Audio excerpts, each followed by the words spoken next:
سنیے صحابہ اکرام کی محبت پہ قربان ہو جائیے. اب سنیے جنگ احد ہو رہی ہے اور جنگ احد کے میدان میں ایک خبر بے پر کی شیطان ابلیس لعین نے اڑا دی ہے. وہ خبر کیا اڑائی کہ رسول اللہ صلی اللہ علیہ وسلم کو شہید کر دیا گیا. رسول اللہ صلی اللہ علیہ وسلم کو شہید کر دیا گیا.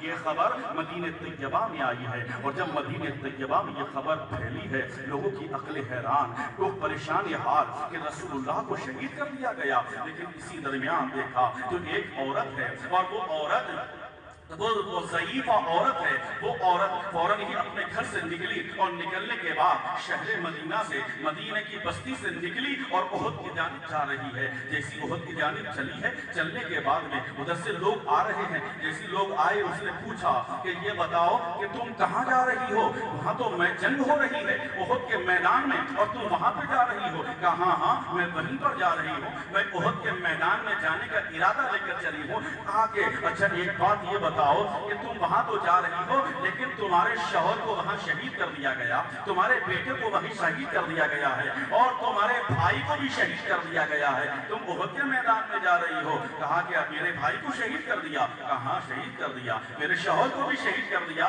کہاں ان کو بھی شہید کر دیا. کہا میرے بیٹے کو، کہا ان کو بھی شہید کر دیا. مگر وہ ضعیفہ کہہ رہی ہے ارے یہ تو بتا دو میرے رسول کیسے ہیں، مدینے کے تاجدار کیسے ہیں، آمنہ کا لال کیسا ہے، احمد مختار کیسا ہے، دونوں عالم کا تاجدار کیسا ہے. اللہ اکبر. امام احمد رضا فاضل بریلوی فرماتے ہیں یا رسول اللہ سرور کہوں کہ مالک و مولا کہوں تجھے، باغ خلیل کا گلے زیبا کہوں تجھے.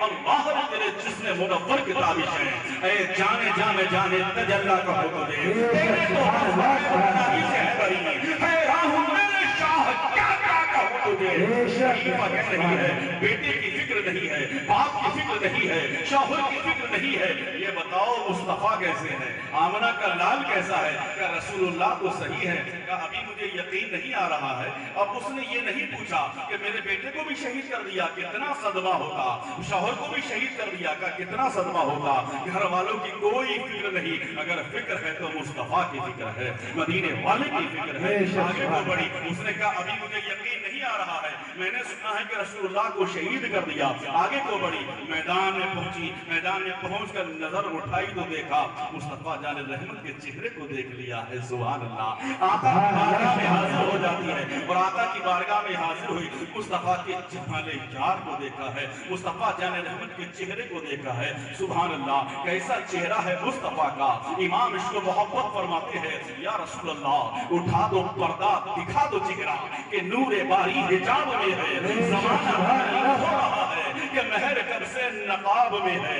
امام اہل سنت فاضل بریلوی فرما رہے ہیں یا رسول اللہ جلی جلی او سے اس کی پیدا ہے، سوزش عشق چشم والا کباب آہو میں بھی نہ پایا، مزہ جو دل کے کباب میں ہے.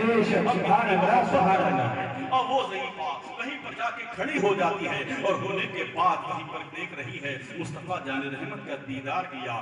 دل کے اندر ٹھنڈک محسوس ہوتی ہے، دل کو تراوٹ مل جاتی ہے کہ میرے مصطفیٰ یہ اللہ تیرا شکر ہے بالکل صحیح سالم ہے. آقا ارشاد فرما رہے ہیں دیکھ تیرے شوہر کو شہید کافروں نے کر دیا ہے، تیرے بیٹے کو بھی شہید کر دیا ہے، تیرے بھائی کو بھی شہید کر دیا ہے. تو مسکرا کے کہہ رہی ہے یا رسول اللہ سب کچھ آپ کے قدموں پہ قربان ہے.